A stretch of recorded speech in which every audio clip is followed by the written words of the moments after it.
Thank you, Dennis. And thanks to having me here.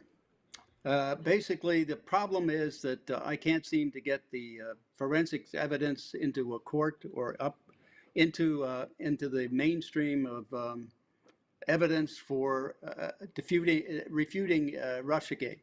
The point is that we looked at in the Veterans Intelligence Professionals for Sanity, we have a bunch of technical people, including Kirk Beebe and I, and some others, and some affiliates that were in the UK who also joined the analysis process.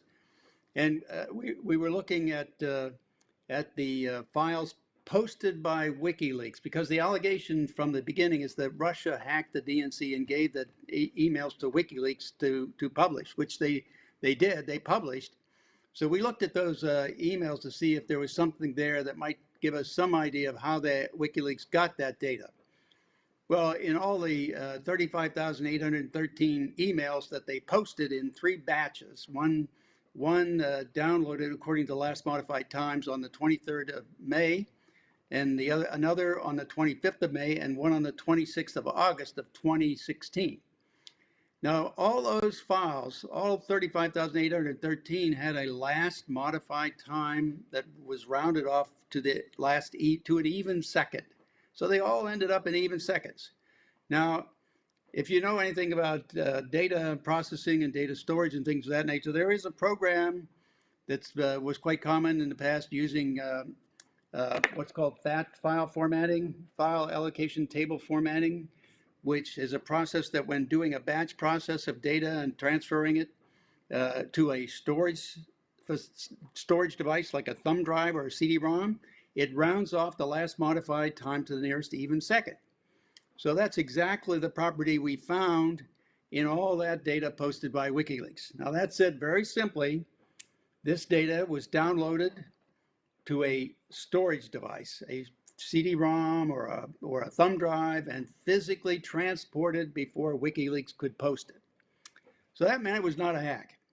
So no matter how you look at it, we're looking at the forensic evidence that says the DNC emails were not hacked. They were downloaded and physically transported to WikiLeaks. And then we had the other issue with Guccifer 2. Now, Guccifer 2 came out shortly after, Julian Assange announced that he had emails on Hillary Clinton and so on, and the DNC. Well, when you looked at the material that, which we did, looked at all the material that Guccifer 2 posted and said, here are the hacks that I did on the DNC. He claimed he did one on the 5th of July and one on the 1st of September of 2016. Well, when you start looking at that, and we looked at the files he posted, gave you a series of files with file names, the numbers of characters in the file, and a timestamp at the end of the file. Then the next file, number of characters, and timestamp, and so on for, I don't know how many files, thousands of files. So we looked at all those files and said, okay, we ran a program to calculate the transfer rate of all that data, because all you have to do is look at between the 2 timestamps, the file name and the number of characters in the file, and take the difference between the times, and that's the transfer rate for that number of characters. So we found that the variations ran from something like 19 to 49.1 megabytes per second. Now that means 19 to 49 million characters per second. And that we said the international web and the World Wide Web would not support that rate of transfer. Not for anybody who's just a hacker coming in across the net trying to do it. It won't support that kind of transfer. And some people thought we couldn't, that was wrong, that it could be done. And so we said, okay, we're going to try it. So we got organized some hackers in Europe to try to transfer a data set from the US over to Europe just to see how fast we could get it there. And we tried it from Albania and Serbia, a couple places in the Netherlands and London, data center.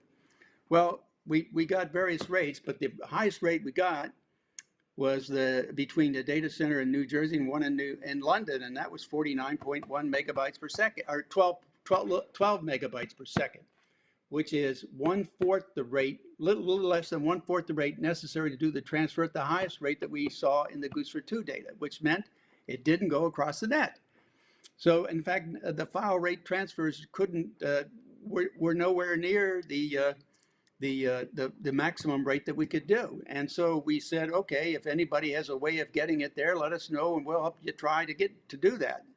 And so far, no one has ever come forward to dispute either the facts on the DNC data, last file, modified file times, nor the transfer rates for the Guccifer 2.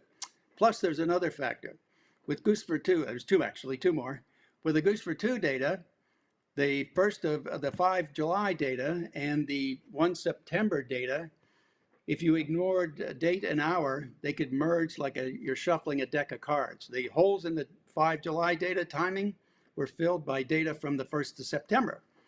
That said to us that Guccifer 2 was playing with the data, separating into 2 files, saying he made 2 different hacks and doing a range change on the date and the hour on the 1 file. So that to us was also an indication of fabrication on the part of Guccifer 2. Then there was another factor. When Guccifer 2 put out some files on 15 June of 2016 with the signatures of Russian, saying it's a Russian hack, our fellows in the UK looking at the data found 5 of those files at a minimum. I don't know that they're through yet looking, but they found 5 files that Guccifer 2 posted on the 15th of June with Russian signatures saying the Russians did this because of the signature.